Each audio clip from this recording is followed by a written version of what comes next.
You're very lucky in Singapore because there's so much choice, but with that choice comes decisions, and it's really hard to make that right decision. As a family, you need to go and visit these preschools, go on open houses, experience days, on school tours, because it's really important that the whole family is comfortable with the decision. The first thing, as soon as you walk into a setting, you get a feel for the environment. Can you close your eyes and can you imagine you and your child in this environment and that you're happy in your learning? The next thing is staffing. As simple as what's the ratio of adult to children. It's really important that there are enough adults there to cater for your child's needs. And not just the number of adults, but really well qualified early childhood specialists who care for your child.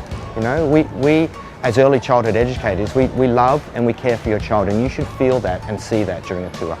As soon as you walk into the Early Learning Village, you see this incredible purpose-built environment. It was designed and built for children from 2 months to 6 years of age.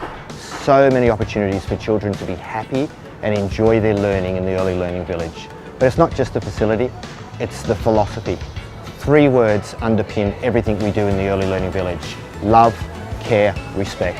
Because we understand that as parents, to hand over the most precious thing in your life to a stranger is a really difficult decision. That's why we welcome parents and parent involvement in our program.